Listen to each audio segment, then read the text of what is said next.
Morning. नमस्कार दोस्तों, स्वागत है आप सभी का आज के मुख्य समाचार में। तो चलिए जानते हैं दिन भर की 25 बड़ी खबरों को फटाफट अंदाज में। पर आगे बढ़ने से पहले वीडियो को लाइक और चैनल को जरूर सब्सक्राइब करें, साथ में लगे नोटिफिकेशन को ऑन करें। चलिए वीडियो स्टार्ट करते हैं। आपको बता दें कि देश में 2 चरणों में हुए लोकसभा चुनाव के मतदान के बाद कांग्रेस पार्टी ने चुनाव आयोग पर गंभीर आरोप लगाए हैं। जी हां, कांग्रेस पार्टी के राष्ट्रीय महासचिव और यूपी के प्रभारी अविनाश पांडे ने कहा कि देश में 2 चरणों में हुए मतदान के बाद चुनाव आयोग ने 6% मत प्रतिशत बढ़ोतरी की जानकारी देकर लोगों के मन में आशंका और निष्पक्ष चुनाव पर प्रश्न चिन्ह खड़े कर दिए हैं। जी हां, कांग्रेस नेता ने सवाल खड़े किए कि आखिर मतदान के 10 दिन बाद कैसे मत प्रतिशत में बढ़ोतरी हुई है। जी हां, कांग्रेस पार्टी के राष्ट्रीय महासचिव अविनाश पांडे ने कहा कि चुनाव आयोग को ये फैसला करना होगा कि ये चूक किस स्तर पर और कैसे हुई है। कांग्रेस नेता ने कहा कि चुनाव आयोग के इस फैसले के खिलाफ इंडिया गठबंधन के नेता जल्द ही लीगल फोरम पर भी जाने की तैयारी में हैं। जी हां, अविनाश पांडे ने सीधे तौर पर नाम तो नहीं लिया है, लेकिन उन्होंने बीजेपी और सरकार के इशारे पर मत प्रतिशत की बढ़ोतरी का आरोप लगाया है। आपको बता दें कि राजस्थान में जनसभा के दौरान प्रधानमंत्री नरेंद्र मोदी ने अपने भाषण में कहा था कि कांग्रेस गरीब और महिलाओं का सोना छीनकर घुसपैठियों को देना चाहती है। इसी सवाल पर पूर्व मुख्यमंत्री भूपेंद्र सिंह हुड्डा की प्रतिक्रिया सामने आई है। जी हां, पूर्व मुख्यमंत्री भूपेंद्र सिंह हुड्डा ने प्रधानमंत्री नरेंद्र मोदी की मुस्लिम वाले बयान पर जवाब देते हुए उन्होंने कहा कि वो हिंदू है लेकिन सभी धर्म का सम्मान करते हैं।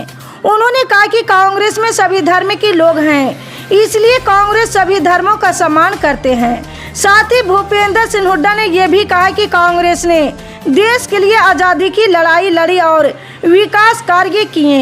यही विजन लेकर वो जनता के बीच में जाएगी और इस बार बीजेपी को क्लीन स्वीप करेगी। वहीं दूसरी ओर कांग्रेस के राज्यसभा सांसद दीपेंद्र सिंह हुड्डा ने कहा कि तीनों चरणों के मतदान के बाद भाजपा के नेता घबरा गए हैं और बेतुके बयान देने पर जुटे हुए हैं। उन्होंने कहा कि युवाओं के बेहतर भविष्य के लिए गुरुग्राम और नोएडा की तर्ज पर रोहतक में भी विकास कार्य होंगे।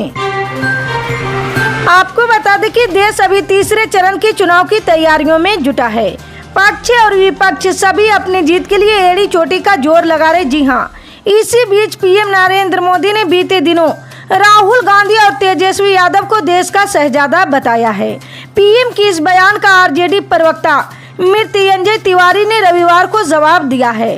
उन्होंने कहा कि ये शहजादे तो नौकरी देकर बने, लेकिन देश के 2 शहंशाहों ने क्या किया है। जी हां, आरजेडी प्रवक्ता मृत्युंजय तिवारी ने कहा कि तेजस्वी यादव ने बिहार के बेरोजगारों को 5 लाख नौकरी दी है, लेकिन देश के शहंशाह शिव तक ही रह गए। बिहार की जनता ने ठान लिया है कि शहजादों से बैर नहीं, शहंशाह तेरी खैर नहीं। एक सवाल के जवाब में उन्होंने कहा है कि पीएम मोदी कितने दिन तक मुसलमान और पाकिस्तान करेंगे। पीएम को बताना होगा कि 10 वर्षों में क्या काम किया है। देश का नौजवान, किसान, मजदूर सब परेशान हैं। आपको बता दें कि कांग्रेस के द्वारा महाराष्ट्र के लिए अपने 40 स्टार प्रचारकों की सूची जारी कर दी गई है। इनमें पार्टी के राष्ट्रीय अध्यक्ष मल्लिकार्जुन खड़गे, कांग्रेस के संसदीय दल के अध्यक्ष सोनिया गांधी, राहुल गांधी, पार्टी महासचिव केशव वेणुगोपाल और प्रियंका गांधी का भी नाम शामिल है। जी हां, ये सभी पार्टी प्रत्याशियों के लिए महाराष्ट्र में प्रचार करते हुए नजर आएंगे। जी हां, गौरतलब है कि महाराष्ट्र में कांग्रेस महासचिव आघाड़ी गठबंधन के तहत चुनाव लड़ रही है। जानकारी के मुताबिक गठबंधन के तहत कुल 17 सीटें दी गई। वहीं सबसे ज्यादा सीटें उद्धव ठाकरे के गुट को मिली है। जी हां, शिवसेना यूबीटी 21 सीटों पर चुनाव लड़ेगी, जबकि 10 सीटें शरद पवार की एनसीपी शरद चंद्र पवार को मिली है। इसके साथ ही मुंबई की कुल सीटों को लेकर कांग्रेस के स्थानीय नेतृत्व में नाराजगी देखी गई थी। वो शिवसेना यूबीटी को सीट दिए जाने से नाराज थी। हालांकि अब इस मुद्दे को सुलझा दिया गया है। आपको बता दें कि उत्तर प्रदेश की सीट मैनपुरी अब एक नए विवाद को लेकर सुर्खियों में बना हुआ है। जी हां, मैनपुरी में बीते रात समाजवादी पार्टी के प्रमुख अखिलेश यादव और इस सीट से पार्टी की उम्मीदवार डिम्पल यादव ने रोड शो किया है। इस दौरान समाजवादी पार्टी के कुछ समर्थक महाराणा प्रताप की मूर्ति पर चढ़ गए हैं।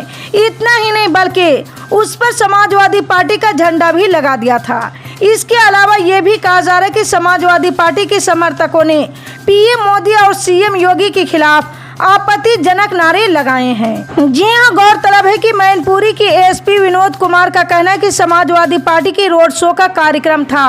रोड शो खत्म होने के बाद कुछ कार्यकर्ता महाराणा प्रताप चौक पर आए और चबूतरे पर चढ़कर पार्टी विशेष का झंडा लगाने का प्रयास किया और नारेबाजी भी की है।